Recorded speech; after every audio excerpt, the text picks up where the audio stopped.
Hello everybody and welcome to part 6, I believe, of our Unity 3D Android first-person shooter tutorial series. Today we're going to be working on prettifying the way this looks, because this looks very, well, shit right now. So we're going to look at adding post-processing but using Unity free. Yes, it is possible.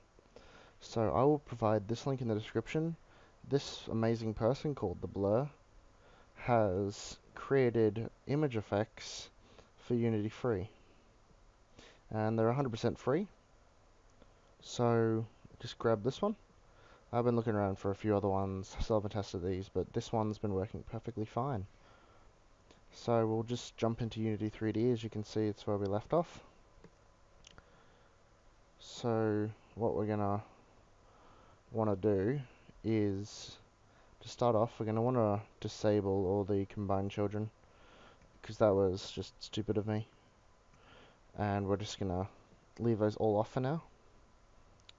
So right now what you want to do is pretty much click on this package, and then if that ever pops up, click download, and then click on that and import it.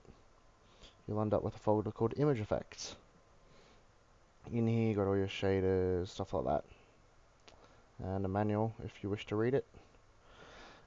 So pretty much what we're going to want to do is go to our player, first person controller, back into player, and click on the main camera. This is where we're going to store all of our image effects.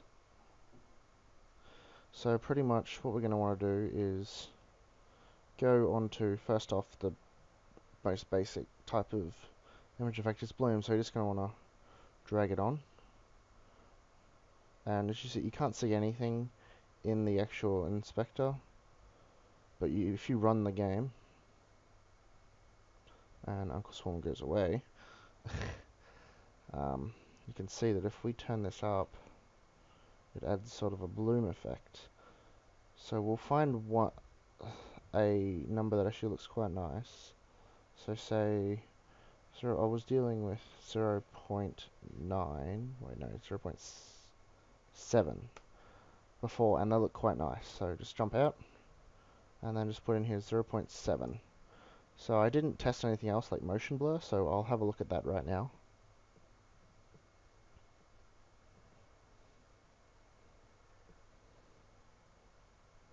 Right, touchpad. Oh, that's huge. Okay, we're going to want to turn that down quite a bit. So we'll turn this down to 0.015, and we'll give them another whirl. Now it's barely noticeable. Try 0.025, and we'll see that the effect starts to get slowly more gradual. So 0.50.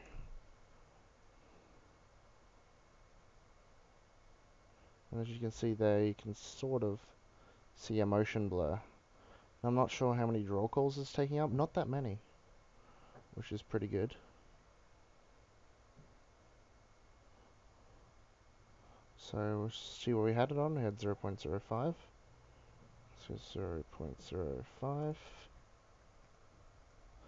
And that's it for bloom and motion blur. Let's now work on some color balancing. So let's jump into the game.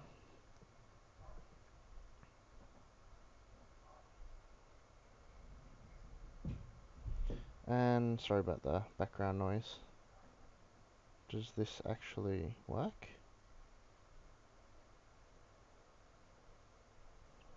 It does not seem to work. Alright then. That's a bit of a bummer. Wait, did that actually work? It's working-ish. How about, let's have a look at fisheye. That's pretty cool. So then we got God rays, which is always fun to mess with. It doesn't look like we really need them.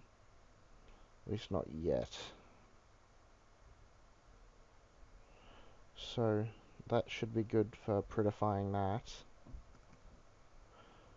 Remove this color balance. So now let's have a look what other effects there are here. We have vignetting, which basically, if you look at any modern game, you see around the edges of the screen there's sort of a fall off. And we're actually going to want the vignetting on the gun camera. So we're going to want we're going to want to turn that off there. Going to want to go to gun camera. And we're going to want to drag on the indie effects. Turn that to 0.05. And also the vignetting. And then we'll choose the... is there a completely black vignetting? It doesn't look like it. We'll have to make one, but we won't do that this episode. So, let's have a look now. The vignetting should now be in front of the gun, as you can see. We may have to modify some of this. Let me turn that off for a sec. Go to the right touchpad, and now we should also have motion blur with the gun as well. It's not very big, so let me just turn it up a little bit more. 0.010, or just 0. Or just mute all my sound, like the complete idiot I am. Come on. Turn off Vignet. There you go. But you can... that's weird. You can see through your weapon. Is that bloom effect? That's the motion blur effect. For some whatever reason, the end of this footage didn't finish or compile, so pretty much I just re-enabled motion blur on there and disabled it from there. And for some whatever reason, if you enable it on there, it makes it see-through. But that's pretty much all I wanted to cover this episode. Next episode we'll be going into refining some animations, adding, because a few comments on adding firing animations, stuff like that. And then after that we'll be going through writing new shaders to make it a bit more optimized and other things like that. So until next time, I'll see you guys later.